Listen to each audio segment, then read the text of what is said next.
What is going on, Panthers Nation? Carolina Dad here. The dust has settled.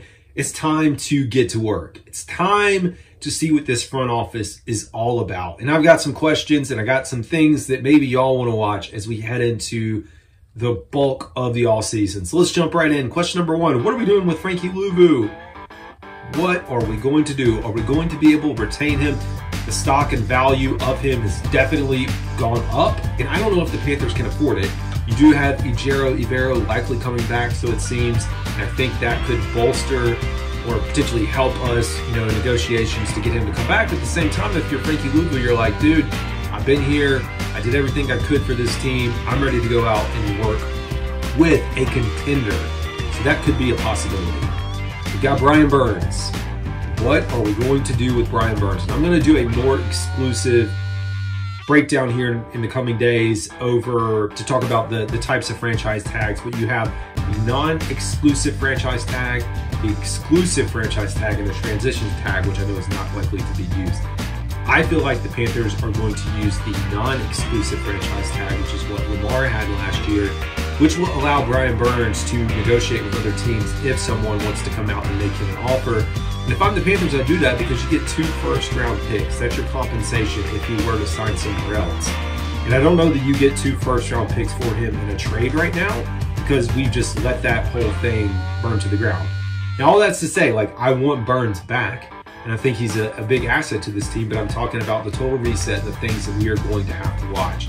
Now, an exclusive franchise tag would mean that he can only, he's got to sign with us. Doesn't really have an option. I mean, you could always, I guess, technically trade, but I don't really see that as a possibility if I'm the Panthers. I think the other option is, hey, maybe they just work out a contract. Now, the tagging will have to occur by early March, but the negotiations around the contract and him actually signing doesn't happen until July, so there's time there.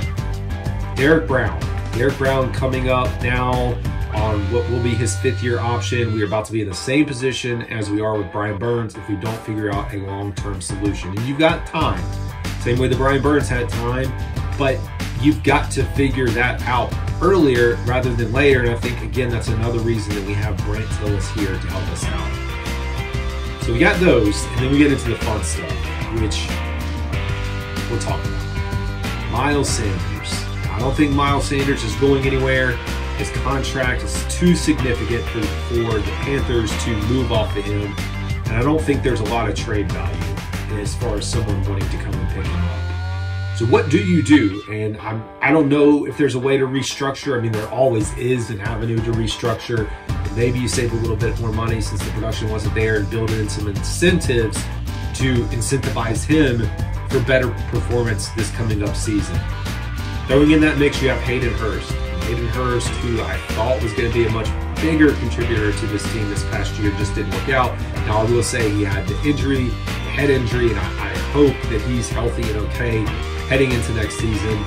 But that is a situation for us to watch. Now, I think he's going to come back. He says he's not done playing football, but I know the concussion at the end of the year was pretty severe and kept him out basically from the end of the Chicago game until the rest of the season. We're going to need some tight end play, and I don't know if when you look at this, if you think about Ian Thomas, is he going to be the one that gets let go? I don't know, but that's a situation to monitor there. Adam Thielen, if you go back to his original presser, said he wanted to come here to win, even hinted at a Super Bowl, folks, believe it or not, and that's just not going to happen, not in the next year or two, which, he's nearing the end of his prime, not even beyond his prime, end of his career. And I don't know if he wants to sit here in Carolina again for another year when there is potential to go to a contender. So I mean, he's here under contract. It's like $9 or $10 million per year. Same thing with Hurst. That's why I bring those names up. But with Adam, maybe you get a Kansas City, a Baltimore, I don't even say the 49ers. Maybe you get a team that's willing to give you, I don't think you're going to get more than a 6th or 7th because you're only getting a year or two out of Adam. So a 6th or 7th rounder, and I don't know if that value's there, but he definitely showed frustrations and even mentioned it at his end of season pressers. So we'll keep an eye peeled there. Shaq Thompson, the health of Shaq Thompson coming into next year, coming off of that injury. I think he's here again, and if he's healthy, why not have him here? But I think we want to monitor the health of him coming into this season and his recovery and rehab. Then we start talking about two players with pretty big contracts. So the two highest paid players on the roster right now.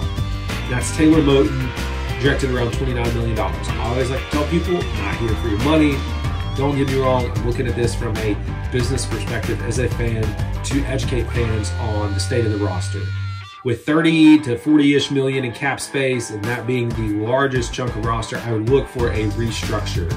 And you bring in these cap guys and management so that you can figure out how to restructure this in a way that benefits the player and the team to give us more cap space.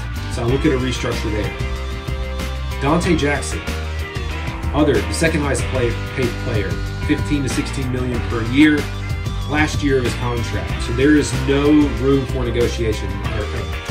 Take that back. There's no room to restructure. You would have to get an extension. So if you go out to Sports Track, they do a great job of breaking down the roster and letting you know who can be restructured. And when you're in your final year, there's nothing to restructure because like everything's due. And I guess there may be some magic they can work on the back end, but realistically, he would have to sign an extension. So I think you got to figure out how do you want to manage that spend heading into next season. Lastly, closing it out, we have Terrace Marshall Jr. What are you going to do with Terrace? If I'm Terrace, and just based off of where things have gone the past few years, I think he's out. I think he gets either cut or waived. I mean, maybe you get a 7th round pick for him at the most, maybe a 6th round. But I think he needs a fresh start regardless of this brand new staff coming in with Dave Canales and everything that will come with there, unless they're just like this really big come to Jesus and Dave Canales sees him on film or works with him and says, oh, this guy's going to be good. I can utilize him and really get him involved. And maybe that is the resurrection that we need. We need talent and we need receivers, and we know he's shown flashes, but it just hasn't worked out over the past year. So those are your players to watch, and that's not even really getting into some of the other names. Amir Smith-Marset, DJ Chark. I've got my list. If you went back and watched the original mock draft I put together, Heitor Gross-Matos, Raheem Blackshear, and Deshaun Williams, a few other names that are free agents that I could see coming back here. And then we'll talk all about free agency and who we are going to hopefully lure in. But anyways, that's all I got, folks. This is Carolina Dad. Y'all have a good one.